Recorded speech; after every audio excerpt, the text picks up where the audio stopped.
ആശ്വാസം നേടാം. ഹൃത്തിനുള്ളിൽ ജീവൻ നൽകും വചനം, തിരുവചനം. പിതാവിൻ്റെയും പുത്രൻ്റെയും പരിശുദ്ധാത്മാവിൻ്റെയും നാമത്തിൽ ആമേൻ. ഈശോയിൽ സ്നേഹം നിറഞ്ഞ സഹോദരി സഹോദരന്മാരെ, വചനം തിരുവചനം എന്ന ശുശ്രൂഷയിലേക്ക് എല്ലാവരെയും ഒത്തിരി സ്നേഹത്തോടെ സ്വാഗതം ചെയ്യുകയാണ്. വചനം തിരുവചനം എന്ന ശുശ്രൂഷയിൽ ഇന്ന് നാം വിചിന്തനം ചെയ്യുന്നത് വചനത്തിൻ്റെ ശക്തിയെക്കുറിച്ചാണ്. വചനത്തിൻ്റെ ശക്തിയെക്കുറിച്ച് സംസാരിക്കുമ്പോൾ ഒരിക്കൽ ലോകപ്രശസ്തനായ ഭൂതാചാടകനായ ഗബ്രിയേൽ ആമോട്ടച്ചൻ, അദ്ദേഹം ഈ കഴിഞ്ഞിടക്കാണ് മരിച്ചുപോയത്. അദ്ദേഹത്തിൻ്റെ ഒരു ഭൂതാചാടന ശുശ്രൂഷയിൽ പങ്കെടുക്കാനായിട്ട് ഭാഗ്യം എനിക്ക് ലഭിച്ചു. അദ്ദേഹം ഇങ്ങനെ ഒച്ചത്തിൽ യേശുവിൻ്റെ നാമത്തിൽ ലിയോ 13 പ്രാർത്ഥനയൊക്കെ ചൊല്ലുകയാണ്. അതിലൊരു ഭാഗം ഇങ്ങനെയാണ്: കാച്ച വിയലെ ഫോർസദൽ മാലെ അനിയന്തലെ ദിസ്ത്രൂജലെ പെർക്ക് ക്വസ്ത പോപ്പലോ പോസ്താരെ ബേനെ എ ഓപ്പറാറെ ബേനെ എന്ന് പറഞ്ഞാൽ എല്ലാ തിന്മകളിൽ നിന്നും ഈ ദൈവജനത്തെ രക്ഷിക്കണമേ, ഈ ദൈവജനത്തിന് വിടുതൽ കൊടുക്കണമേ. അങ്ങനെ ഈ ദൈവജനം അവരുടെ ഓരോ ദിവസങ്ങളിലെ കാര്യങ്ങൾ ഭംഗിയായി ചെയ്യുവാനുള്ള കൃപ കൊടുക്കണമേ എന്ന് പ്രാർത്ഥിക്കുകയാണ്. ഈ പ്രാർത്ഥനാ ശുശ്രൂഷ കഴിഞ്ഞപ്പോൾ ഞാൻ അച്ഛനോട് ചോദിച്ചു, അച്ഛൻ ഇങ്ങനെ വിടുതലിൻ്റെ പ്രാർത്ഥന ചൊല്ലിയപ്പോൾ അനവധി പേർക്ക് വിടുതൽ കിട്ടുന്നതായിട്ട് കണ്ടു. ഒരുപാട് സാത്താൻ ബാധയുള്ളവർ അതിൽ നിന്നും വിടുതൽ പ്രാപിക്കുന്നതായിട്ട് കാണാൻ സാധിച്ചു. അച്ഛനോട് ചോദിച്ചു, ഇതിൻ്റെ പിന്നിലുള്ള ശക്തി എന്താണ്? ഉടനെ അച്ഛൻ പറഞ്ഞതാണ്, ഇത് സുവിശേഷത്തിൻ്റെ ശക്തിയാണ്, ഇത് വചനത്തിൻ്റെ ശക്തിയാണ്, ഇത് ദൈവവചനത്തിൻ്റെ അധികാരമാണ്. പ്രിയപ്പെട്ടവരെ, നമ്മുടെ വീടുകളിലിരിക്കുന്ന ബൈബിള് ദൈവവചനത്തിൻ്റെ ആ ശക്തിയെക്കുറിച്ചാണ് ഞാനിന്ന് പ്രസംഗിക്കാൻ ആഗ്രഹിക്കുന്നത്. വചനം യേശുവാണ്. Word of God is Jesus. നാം വചനം വായിക്കുമ്പോൾ, അത് ശക്തിയോടുകൂടി വായിക്കുമ്പോൾ, പ്രിയപ്പെട്ടവരെ, ആ വചനത്തിൻ്റെ ശക്തിയാൽ നമ്മുടെ കുടുംബങ്ങളെ, നമ്മുടെ മക്കളെ, നമ്മുടെ തൊഴിൽ മേഖലകളെ, നമ്മുടെ ജീവിത സാഹചര്യങ്ങളെ ഏതെങ്കിലും തരത്തിൽ ഏതെങ്കിലും തിന്മകളോ അസ്വസ്ഥതകളോ ബാധിച്ചിട്ടുണ്ടെങ്കിൽ സുവിശേഷത്തിൻ്റെ ശക്തിയാൽ അവ വിട്ടുപോകട്ടെ എന്ന് അച്ഛൻ ആത്മാർത്ഥമായിട്ട് പ്രാർത്ഥിക്കുകയാണ്. മത്തായി 8:16 അവസാന ഭാഗം ഇങ്ങനെ പറയുന്നുണ്ട്: ഈശോ അവൻ അശുദ്ധാത്മാക്കളെ വചനം കൊണ്ട് പുറത്താക്കുകയും എല്ലാ രോഗികളെ സുഖപ്പെടുത്തുകയും ചെയ്തു.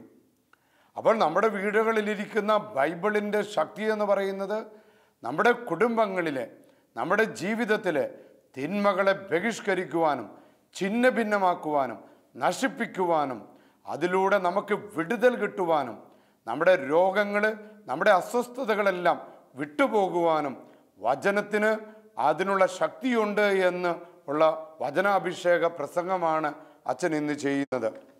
ലൂക്ക 9:1-2 വചനത്തിൻ്റെ ശക്തിയെക്കുറിച്ച് പറയുകയാണ്. ഈശോ 12 പേരെ വിളിച്ച സകല പിശാചുക്കളുടെ മേൽ അവർക്ക് അധികാരം കൊടുക്കുകയും ശക്തി കൊടുക്കുകയും ചെയ്തു. അതോടൊപ്പം രോഗങ്ങൾ സുഖപ്പെടുത്തുവാനും ദൈവരാജ്യം പ്രസംഗിക്കുവാനും രോഗികളെ സുഖപ്പെടുത്തുവാനുമായി അവൻ അവരെ അയക്കുകയാണ്. അപ്പം ശിഷ്യന്മാർക്ക് സുവിശേഷം കൊടുത്ത് കർത്താവ് ശക്തിപ്പെടുത്തുകയാണ്. ദൈവവചനം പ്രഘോഷിക്കാൻ, ദൈവസ്നേഹം പ്രഘോഷിക്കുവാൻ, ദൈവത്തിൻ്റെ കരുണ പ്രഘോഷിക്കുവാൻ. ഇത് ദൈവവചന പ്രഘോഷണമാണ്. ഈ ദൈവവചന പ്രഘോഷണം ശക്തമായി നടക്കുമ്പോഴാണ് രോഗശാന്തികളും അത്ഭുതകരമായ വിടുതലുകളും നടക്കുന്നത്. ഇനിയും പിറക്കാത്ത വചനമെന്ന ജോസ് മാണിപ്പറമ്പിൽ അച്ഛൻ എഴുതിയ ആ ഒരു പുസ്തകത്തിൽ അതിൻ്റെ ആരംഭത്തിൽ അച്ഛൻ മുഖമൊഴി എഴുതിയിട്ടുണ്ട്. ആ മുഖമൊഴിയിൽ അച്ഛൻ ഇങ്ങനെ എഴുതുകയാണ്: തോക്കിനെ ജയിക്കാൻ വാക്കുകൾക്ക് കഴിവുണ്ടെന്ന് ആദ്യം തിരിച്ചറിഞ്ഞത് അധികാരവർഗം തന്നെയാണ്. അതായത് തോക്കിനെ തോപ്പിക്കാൻ വെടിയുണ്ടകളേക്കാൾ ശക്തമാണ് വാക്കുകൾ, വചനമെന്നത് അധികാരവർഗം തിരിച്ചറിഞ്ഞു. അതുകൊണ്ട് വചനത്തെ, വാക്കുകളെ അവർ ഭയപ്പെടുകയാണ്. ഇതുപോലെ തന്നെയാണ് സാത്താൻ. തിന്മകൾ സാത്താൻ ദൈവവചനത്തെ ഭയപ്പെടുകയാണ്. കാരണം ദൈവവചനത്തിന് സാത്താൻ്റെ ശക്തികളെ ബഹിഷ്കരിക്കാൻ കഴിവുണ്ട് എന്ന് അവൻ മനസ്സിലാക്കുകയും ദൈവവചനത്തെ സാത്താൻ ഭയപ്പെടുകയും ചെയ്യുന്നു. അതുകൊണ്ട് തന്നെ അവർ വാക്കുകളെ ഭയപ്പെടുന്നു. വാക്കുകളിൽ സത്യമുണ്ടെങ്കിൽ, വചനത്തിൽ സത്യമുണ്ടെങ്കിൽ അത് വലിയൊരു മുഴക്കമാകുകയും വലിയൊരു സ്ഫോടനമാകുകയും ചെയ്യും. അപ്പം നമ്മുടെ വാക്കുകൾക്ക്, നമ്മുടെ വചനത്തിന് ശക്തിയുണ്ടെങ്കിൽ അതിന് വലിയ സ്ഫോടനം നടത്തുവാൻ, അതിന് വലിയ കോളിളക്കമുണ്ടാക്കാനുള്ള കഴിവുണ്ട്. അങ്ങനെ ലോക ചരിത്രത്തിൽ, സഭയുടെ ചരിത്രത്തിൽ കോളിളക്കമുണ്ടാക്കിയ, സ്ഫോടനമുണ്ടാക്കിയ ആ ശക്തിയുള്ള വാക്കുകളാണ് പ്രിയപ്പെട്ട സഹോദരങ്ങളെ നമ്മുടെ വീടുകളിലിരിക്കുന്ന ബൈബിള്, അതിലെ വചനങ്ങൾ. ആ ദൈവത്തിൻ്റെ വചനം, അതിലൂടെ നമുക്ക് രക്ഷ പ്രാപിക്കാൻ സാധിക്കും. ബൈബിൾ ദൈവവചനമാണ്. മനുഷ്യരക്ഷയ്ക്ക് വേണ്ടി ദൈവം നൽകിയിരിക്കുന്ന സന്ദേശമാണ് ബൈബിള്. നമ്മുടെ രക്ഷയ്ക്ക് വേണ്ടി, ലോകത്തിൻ്റെ രക്ഷയ്ക്ക് വേണ്ടി, വരും തലമുറയുടെ രക്ഷയ്ക്ക് വേണ്ടി ദൈവം നൽകിയിരിക്കുന്ന സന്ദേശങ്ങളാണ് പ്രിയപ്പെട്ടവരെ ദൈവവചനം. ബൈബിളിൻ്റെ അടിസ്ഥാന വിശ്വാസം, ബൈബിൾ എന്താ നമ്മളെ പഠിപ്പിക്കുന്നത്? യേശു ദൈവപുത്രനായ ക്രിസ്തുവാണെന്ന് നിങ്ങൾ വിശ്വസിക്കുന്നതിനും, വചനം പറയുകയാണ്, യേശു ദൈവപുത്രനായ ക്രിസ്തുവാണെന്ന് നിങ്ങൾ വിശ്വസിക്കുന്നതിനും, അങ്ങനെ വിശ്വസിക്കുന്നത് നിമിത്തം നിങ്ങൾക്ക് ജീവൻ ഉണ്ടാകുന്നതിന് വേണ്ടിയാണ് താൻ സുവിശേഷം രചിച്ചതെന്ന് സുവിശേഷകനായ യോഹന്നാൻ സാക്ഷ്യപ്പെടുത്തുകയാണ്. അതായത് കർത്താവായ യേശു ക്രിസ്തു രക്ഷകനാണെന്നും ആ രക്ഷകനെ ഏറ്റുപറയുന്നവർ അവർക്ക് നിത്യജീവൻ ഉണ്ടാകുമെന്നും അവർ എന്നും ജീവിക്കുമെന്നും അവർ തകർന്നു പോകില്ല എന്നും ഏത് പ്രതിസന്ധിയുടെ ഇടയിലും വചനത്തെ മുറുകെ പിടിക്കുന്നവൻ രക്ഷ പ്രാപിക്കുമെന്നും ഇതിന് കഴിവുണ്ട് എന്ന് നിങ്ങളെ അറിയുന്നതിന്, ഇത് അറിഞ്ഞതുകൊണ്ടാണ് താൻ സുവിശേഷം എഴുതിയതെന്ന് യോഹന്നാൻ 20:33-31 നമ്മളെ പഠിപ്പിക്കുകയാണ്. പ്രിയപ്പെട്ട സഹോദരങ്ങളെ, ദൈവവചനം മനുഷ്യൻ്റെ ജീവിതത്തിലെ എല്ലാ മേഖലകളിലേക്കും കടന്നു വരാൻ കഴിവുള്ളതാണ്. നമ്മുടെ എല്ലാ മേഖലകളിലേക്കും ദൈവവചനത്തിന് വിടുതൽ നൽകാനുള്ള കഴിവുണ്ട്. ദൈവവചനത്തിന് രോഗശാന്തി നൽകാനുള്ള കഴിവുണ്ട്. ദൈവവചനത്തിന് മാനസാന്തരം കൊടുക്കാനുള്ള കഴിവുണ്ട്. ദൈവവചനത്തിന് അഭിഷേകം നൽകാനുള്ള കഴിവുണ്ട്. അതുകൊണ്ടാണ് പൗലോസ് പറയുന്നത്, ഹെബ്രായർക്ക് എഴുതിയ ലേഖനം 4:12 ഇപ്രകാരം പറയുന്നു, ദൈവത്തിൻ്റെ വചനം ഇരുതല വാളിനേക്കാൾ മൂർച്ചയേറിയതും അത് ഛേദനയിലും ആത്മാവിലും സന്ധിബന്ധങ്ങളിലും മജ്ജയിലും തുളച്ചു കയറി ഹൃദയത്തിൻ്റെ വിചാരങ്ങളെയും നിയോഗങ്ങളെയും വിവേചിക്കാനുള്ളതുമാണ്. അപ്പം നമ്മുടെ രക്തത്തിലേക്കും നമ്മുടെ മാംസത്തിലേക്കും നമ്മുടെ ചിന്തകളിലേക്കും നമ്മുടെ ജീവിതത്തിലെ ഓരോ മേഖലകളിലേക്കും കടന്നു വരുവാൻ ഇരുതല വാളിനെ പോലെ മൂർച്ചയേറിയതാണ് വിശുദ്ധ വചനമെന്ന് വിശുദ്ധ പൗലോസ് നമ്മെ പഠിപ്പിക്കുകയാണ്. എസെക്കിയേൽ പ്രവാചകൻ നമ്മളെ ഇങ്ങനെ പഠിപ്പിക്കുന്നുണ്ട്. എസെക്കിയേൽ പ്രവാചകന്റെ അനുഭവമാണ്. ദൈവം എസെക്കിയേൽ പ്രവാചകനോട് പറയാൻ, മനുഷ്യപുത്ര, ഞാൻ നിന്നോട് പറയുന്നത് നീ ചെവി തുറന്ന് കേൾക്കുകയും ഹൃദയത്തിൽ സൂക്ഷിക്കുകയും വേണം. അപ്പോൾ ബൈബിൾ, നമ്മുടെ വീട്ടിലിരിക്കുന്ന ബൈബിള് അവിടെ ഇരിക്കാനുള്ളതല്ല.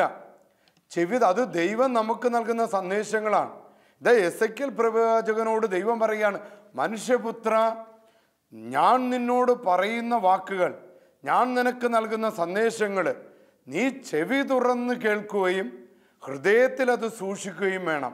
കാരണം അത്രമാത്രം അഭിഷേകമുള്ളതാണ് നമ്മുടെ വീട്ടിലിരിക്കുന്ന വചനം, നമ്മുടെ ദൈവവചനം, സഭ പ്രഘോഷിക്കുന്ന സുവിശേഷം. എസെക്കിയേൽ പ്രവാചകൻ തൻ്റെ അനുഭവം ഇങ്ങനെ പറയുന്നുണ്ട്. കാരണം എസെക്കിയേൽ പ്രവാചകൻ വിളിക്കപ്പെട്ടിരിക്കുന്നത് വചനം പ്രഘോഷിക്കാനാണ്. എസെക്കിയേൽ പ്രവാചകൻ മാത്രമല്ല, ഓരോ ക്രൈസ്തവരും, നാം നേരത്തെ വായിച്ചു കേട്ടു ലൂക്ക 9:1-2, ഓരോ ക്രിസ്ത്യാനിയും വിളിക്കപ്പെട്ടിരിക്കുന്നത് സുവിശേഷം പ്രഘോഷിക്കുവാനാണ്, സുവിശേഷത്തിന് സാക്ഷ്യം വഹിക്കാനാണ്. അപ്പോൾ സുവിശേഷം പ്രഘോഷിക്കണമെങ്കിൽ, സുവിശേഷത്തിന് സാക്ഷികളാകണമെങ്കിൽ ആദ്യം നാം സുവിശേഷം കേൾക്കണം. നമ്മുടെ ഹൃദയത്തിൽ അത് വിചിന്തനം ചെയ്യണം. എങ്കിൽ മാത്രമേ നമുക്ക് രൂപാന്തരീകരണം ഉണ്ടാകുകയുള്ളൂ. സുവിശേഷത്തിന്, ദൈവവചനത്തിന് സാക്ഷികളാകാൻ നമുക്ക് സാധിക്കുകയുള്ളൂ. എസെക്കിയേൽ പ്രവാചകൻ 2-ാം അധ്യായം 1 മുതൽ 2 വരെ ഇങ്ങനെ പഠിപ്പിക്കുന്നുണ്ട്. അവൻ എന്നോട് പറഞ്ഞു, ദൈവം എന്നോട് പറഞ്ഞു, മനുഷ്യപുത്ര, എഴുന്നേറ്റ് നിൽക്കുക. അതായത് നീ കിടന്ന് ഉറങ്ങേണ്ടവനല്ല, നീ തളർന്നിരിക്കേണ്ടവനല്ല. ഒരു ക്രിസ്ത്യാനി, ഒരു ദൈവവിശ്വാസി തളർന്നിരിക്കേണ്ടവനല്ല, അവൻ എഴുന്നേൽക്കേണ്ടവനാണ്. മനുഷ്യപുത്ര, എഴുന്നേറ്റ് നിൽക്കുക, എനിക്ക് നിന്നോട് സംസാരിക്കാനുണ്ട്. അവൻ എന്നോട് സംസാരിച്ചപ്പോൾ, കേട്ടോ, ഇതാ ദൈവം എന്നോട് സംസാരിച്ചപ്പോൾ, എസെക്കിയേൽ പ്രവാചകന്റെ അനുഭവമാണ്, ആത്മാവ് എന്നിൽ പ്രവേശിച്ചു. അപ്പോൾ വചനം കേൾക്കുമ്പോഴാണ്, വചനം ശ്രവിക്കുമ്പോഴാണ്, വചനത്തെ സ്വീകരിക്കുമ്പോഴാണ് ദൈവം നമുക്ക് വാഗ്ദാനം ചെയ്തിരിക്കുന്ന പരിശുദ്ധാത്മാവ്, ദൈവത്തിൻ്റെ ആത്മാവ് നമ്മളിലേക്ക് ഇറങ്ങി വരികയുള്ളൂ. നമ്മളെ അഭിഷേകമുള്ളവരാക്കുന്നത് വചനം കേൾക്കുമ്പോഴാണ്. വചനം കേൾക്കുമ്പോൾ, വചനം ഗ്രഹിക്കുമ്പോൾ, വചനം ഹൃദയത്തിലേക്ക് സ്വീകരിക്കുമ്പോൾ ദൈവത്തിൻ്റെ ആത്മാവ് നമ്മളിൽ വന്ന് നിറയുകയാണ്.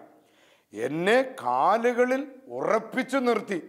അപ്പം നമ്മുടെ ജീവിതത്തിൽ കാലുകളിൽ ഉറച്ചു നിൽക്കണമെങ്കിൽ, പ്രതിസന്ധികളിൽ തളർന്നു പോകാതെ, രോഗങ്ങളിൽ വീണു പോകാതെ ഉറച്ചു നിൽക്കണമെങ്കിൽ വചനത്തിൻ്റെ ശക്തി ഉണ്ടാകണം. വചനം ഞാൻ കേട്ടപ്പോൾ, വചനത്തെ ഞാൻ സ്വീകരിച്ചപ്പോൾ ദൈവത്തിൻ്റെ ആത്മാവ് എന്നിൽ ഇറങ്ങി വരികയും ഈ അഭിഷേകം എന്നെ എൻ്റെ കാലുകളിൽ പിടിച്ച് ഉയർത്തി നിർത്തുകയും ചെയ്തു. അവൻ എന്നോട് സംസാരിക്കുന്നത് ഞാൻ കേട്ടു. കണ്ടോ, ദൈവത്തിൻ്റെ സന്ദേശങ്ങൾ കേൾക്കണമെങ്കിൽ സുവിശേഷം നമ്മളിൽ നിറയണം. അതോടൊപ്പം തന്നെ പരിശുദ്ധാത്മാവിൻ്റെ ശക്തി ഉണ്ടാകണം. കാലുകളിൽ നാം ഉറച്ചു നിൽക്കുമ്പോഴാണ് ദൈവവചനം നമ്മളോട് പറയുന്നത് നമുക്ക് കേൾക്കാൻ സാധിക്കുക. എസെക്കിയേൽ പ്രവാചകൻ തന്നെ 3-ാം അധ്യായം 1 മുതൽ 3 വരെ ഇങ്ങനെ പറയുന്നുണ്ട്. വീണ്ടും ദൈവം എസെക്കിയേലിനോട് സംസാരിക്കുക. ഇപ്പം എസെക്കിയേലിൻ്റെത് പ്രിയപ്പെട്ടവരെ ഒരു ക്രിസ്ത്യാനിയുടെ അനുഭവമായി മാറണം, നമ്മുടെ അനുഭവമായി മാറണം. ഇത് എസെക്കിയേലിൻ്റെ വീണ്ടും അനുഭവം പറയുകയാണ്. മനുഷ്യപുത്ര, നീ കാണുന്ന ചുരുൾ ഭക്ഷിക്കുക, എന്നിട്ട് പോയി ഇസ്രായേൽ ഭവനത്തോട് പോയി നീ സംസാരിക്കുക. കർത്താവായ യേശുക്രിസ്തു നമ്മെ ഏവരെയും അയച്ചിരിക്കുന്നത് സുവിശേഷം പ്രസംഗിക്കാനും സുവിശേഷത്തിന് സാക്ഷ്യം വഹിക്കുവാനുമാണ്. ഇസ്രായേൽ ജനത്തിനോട് വചനം പറയാൻ വിളിക്കപ്പെട്ടവനാണ് എസെക്കിയേൽ. അതുകൊണ്ട് എസെക്കിയേലിൻ്റെ ആദ്യത്തെ കടമയെന്ന് പറയുന്നത് വചനത്തെ ഭക്ഷിക്കാനാണ്. ആ ചുരുൾ ഭക്ഷിക്കാൻ പറയുകയാണ്. എന്നിട്ട് വേണം നീ പോയി ഇസ്രായേൽ ഭവനത്തോട് വചനം പറയാൻ. ഞാൻ വായു തുറന്നു, അവൻ ആ ചുരുൾ എനിക്ക് ഭക്ഷിക്കാൻ തന്നു. പ്രിയപ്പെട്ടവരെ, നമ്മുടെ കാതുകൾ തുറക്കപ്പെടണം, നമ്മുടെ ആത്മാവ് തുറക്കപ്പെടണം, നമ്മുടെ ജീവിതം തുറക്കപ്പെടണം. ദൈവത്തിൻ്റെ വചനം ഭക്ഷണമായിട്ട്, ദൈവത്തിൻ്റെ വചനം ശക്തിയായിട്ട് നമ്മളിലേക്ക് ആവഹിക്കണം. അങ്ങനെ അവൻ എനിക്കത് ഭക്ഷിക്കാൻ തന്നു. അവൻ പറഞ്ഞു, മനുഷ്യപുത്ര, ഞാൻ തരുന്ന ഈ ചുരുൾ നീ ഭക്ഷിച്ച് വയറ് നിറയ്ക്കുക. ഒരു ക്രിസ്ത്യാനിയുടെ ജീവിതം നിറയേണ്ടത് ദൈവവചനത്താലാണ്, അഭിഷേകത്താലാണ്, വചനകേന്ദ്രീകൃതമായ ജീവിതത്താലാണ് അവൻ്റെ ജീവിതം മുഴുവൻ നിറയേണ്ടത്. അങ്ങനെ വയറ് നിറയ്ക്കുമ്പോൾ എൻ്റെ വായിലത് തേൻ പോലെ മധുരിക്കുകയാണ്. ദൈവവചനം എന്നിൽ വന്ന് നിറയുമ്പോൾ, ഇപ്പം എസെക്കിയേലിൻ്റെ അനുഭവം പറയുന്നത് ദൈവവചനത്തിൻ്റെ ചുരുള് ഭക്ഷിച്ചപ്പോൾ അത് തേൻ പോലെ മധുരിക്കുകയാണ്. അപ്പം നമ്മുടെ ജീവിതം സ്വാദ് നിറഞ്ഞതാകാൻ, നമ്മുടെ മനോഭാവങ്ങൾ നല്ലതാകാൻ, നമ്മുടെ ചിന്തകൾ അഭിഷേകമുള്ളതാകാൻ, നമ്മുടെ രക്തവും ശരീരവും നമ്മുടെ കാലുകളും നമ്മുടെ മാംസങ്ങളും നമ്മുടെ ഞരമ്പുകളും ശക്തി പ്രാപിക്കാൻ ഈശോ നമുക്ക് നൽകുന്ന, കത്തോലിക്കാ സഭ നമ്മുടെ മുന്നിൽ വെച്ച് തന്നിരിക്കുന്ന വിശുദ്ധ വചനം അത് ഭക്ഷിക്കുക.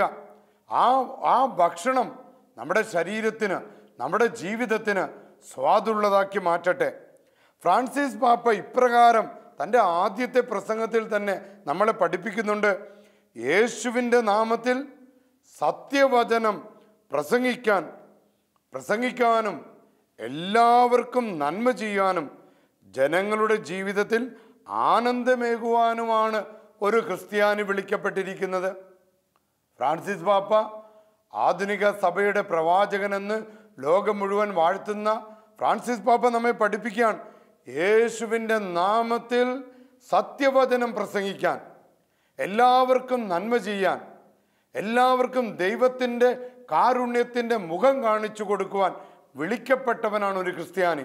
അപ്പോൾ വചനം പ്രസംഗിക്കണമെങ്കിൽ, ദൈവത്തിൻ്റെ കാരുണ്യത്തിന് സാക്ഷിയാകണമെങ്കിൽ ഏറ്റവും ആദ്യം വചനം കൊണ്ട് നാം നിറയണം. നമ്മുടെ വയറും നമ്മുടെ ജീവിതവും നമ്മുടെ സ്വപ്നങ്ങളും നമ്മുടെ ചിന്തകളും ദൈവവചനത്താൽ നിറഞ്ഞാൽ മാത്രമേ ആ വചനത്തിന് സാക്ഷ്യം വഹിക്കാൻ സാധിക്കുകയുള്ളൂ.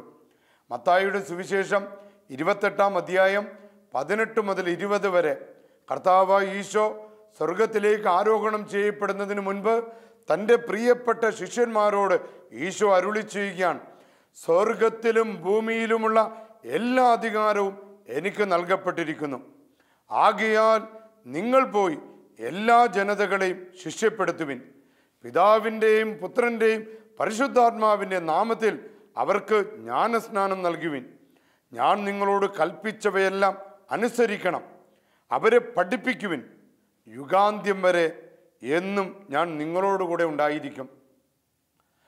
യേശുക്രിസ്തു അവസാനമായി നൽകിയ തങ്ങളുടെ ശിഷ്യന്മാർക്ക് കൊടുത്ത കൽപ്പനയാണ് സുവിശേഷം പ്രസംഗിക്കാൻ, വചനം പ്രഘോഷിക്കാൻ. വചനം സ്വീകരിക്കുന്നവരെ പിതാവിൻ്റെയും പുത്രൻ്റെയും പരിശുദ്ധാത്മാവിൻ്റെയും നാമത്തിൽ സ്നാനപ്പെടുത്തുവാൻ. ഈ ഒരു അധികാരമാണ് സഭയ്ക്ക് നൽകപ്പെട്ടിരിക്കുന്നത്, സുവിശേഷം പ്രഘോഷിക്കുവാൻ. ഇത് ദൈവത്തിൻ്റെ, യേശു നമുക്ക് നൽകിയ ഏറ്റവും വലിയ കൽപ്പനയാണ്. അപ്പോൾ അതുകൊണ്ട് പ്രിയപ്പെട്ടവരെ, ഈ ലോകത്തിന് മാറ്റമുണ്ടാകണമെങ്കിൽ, ഈ ലോകത്തിന് മാനസാന്തരം ഉണ്ടാകണമെങ്കിൽ വചനം കേൾക്കണം. വചനം കേൾക്കണമെങ്കിൽ വചനം ഇവിടെ പ്രഘോഷിക്കപ്പെടണം. ഈ വചനം, തിരുവചനം എന്ന ശുശ്രൂഷയിലൂടെ ലോകം മുഴുവൻ ഈ ഷാലോം ശുശ്രൂഷ ചെയ്യുന്നതും ഇപ്രകാരമുള്ള സുവിശേഷ പ്രഘോഷണമാണ്. അപ്പോൾ വചനം കേൾക്കാൻ ഇടവരണം. വചനം നമ്മളിലേക്ക് കടന്നു വരുമ്പോൾ, ദൈവവചനം കേൾക്കുമ്പോൾ ഉറപ്പായിട്ട് മാനസാന്തരം ഉണ്ടാകുന്നു. വചനം നമ്മുടെ യുവജനങ്ങളെ മാനസാന്തരപ്പെടുത്തും, നമ്മുടെ മക്കളെ മാനസാന്തരപ്പെടുത്തും. ഏത് കഠിന ഹൃദയമുള്ളവനെയും മാനസാന്തരപ്പെടുത്തുവാൻ ദൈവവചനത്തിന് സാധിക്കുന്നു. അതുപോലെ തന്നെ രോഗികൾക്ക് സൗഖ്യം കിട്ടുന്നത് ദൈവവചനം ശക്തമായി പ്രഘോഷിക്കപ്പെടുമ്പോൾ, അവിടെ അടയാളങ്ങളിലൂടെ, അത്ഭുതങ്ങളിലൂടെ ദൈവവചനത്തെ പിതാവായ ദൈവവും പുത്രനായ ദൈവവും പരിശുദ്ധാത്മാവും സ്ഥിരീകരിക്കുന്നു എന്നതിൻ്റെ അടയാളമാണ് നാം ഇന്ന് കാണുന്ന രോഗശാന്തികളും അത്ഭുതകരമായ വിടുതലുകളും. അന്ധകാരത്തിൽ കഴിഞ്ഞിരുന്ന ഒരു ജനം പ്രകാശം അനുഭവിച്ചത് വചനപ്രഘോഷണത്തിലൂടെയാണ്. പൈശാചിക സ്വാധീനങ്ങൾ, തിന്മയുടെ കെട്ടുകൾ, ഗബ്രിയേൽ ആമോറ്റച്ചൻ വചനത്തിൻ്റെ ശക്തിയാൽ തിന്മയെ ശാസിക്കുമ്പോൾ, ഇന്നും കത്തോലിക്ക സഭ പൗരോഹിത്യത്തിൻ്റെ അധികാരത്താൽ സാത്താനെ ശാസിക്കുമ്പോൾ, സാത്താൻ വിട്ടുപോകാൻ കാരണങ്ങളിലൊന്ന് വചനം പ്രഘോഷിക്കപ്പെടുമ്പോഴാണ്. ദൈവവചനം ഏതെല്ലാം ഭവനങ്ങളിൽ ശക്തിയോടെ പ്രഘോഷിക്കപ്പെടുന്നുവോ, ആ ഭവനങ്ങളിൽ ഒരു തിന്മയുടെ ശക്തിയും, ഒരു സാത്താനും, ഒരു കൂടോത്രവും, ഒരു മന്ത്രവാദവും, ഒരു മഷിനോട്ടത്തിൻ്റെ ശക്തിയും ആ ഭവനങ്ങളിലേക്ക് കടന്നു വരില്ല. കാരണം ദൈവവചനം പ്രഘോഷിക്കപ്പെടുന്ന കുടുംബങ്ങളിൽ ദൈവത്തിൻ്റെ സംരക്ഷണം ഒരു ഉരുക്കുകോട്ട പോലെ ആ ഭവനങ്ങൾ സംരക്ഷിക്കപ്പെടുകയാണ്. കാരണം വചനം പ്രഘോഷിക്കപ്പെടുന്ന കുടുംബങ്ങളിൽ, ദൈവവചനത്തിന് പ്രഥമ സ്ഥാനമുള്ള ഭവനങ്ങൾ യേശുക്രിസ്തു നാഥനും രക്ഷകനുമായി അവർ ഏറ്റുപറയുകയാണ്. റോമാക്കാർക്ക് എഴുതിയ ലേഖനം 10-ാം അധ്യായം 17 മുതൽ 18 വരെ ഇങ്ങനെ പഠിപ്പിക്കുന്നുണ്ട്, ആകയാൽ നിങ്ങൾ ശക്തി പ്രാപിക്കുന്നത്, അതായത് വിശ്വാസം നമ്മൾ ശക്തി പ്രാപിക്കുന്നത് കേൾവിയിൽ നിന്നും, കേൾവി ക്രിസ്തുവിനെ പറ്റിയുള്ള പ്രസംഗത്തിൽ നിന്നുമാണ്. എന്തെന്നാൽ അവരുടെ ശക്തി ഭൂമി മുഴുവൻ വ്യാപിക്കുന്നു, അവരുടെ വചനങ്ങൾ ലോകത്തിൻ്റെ സീമകൾ വരെയും.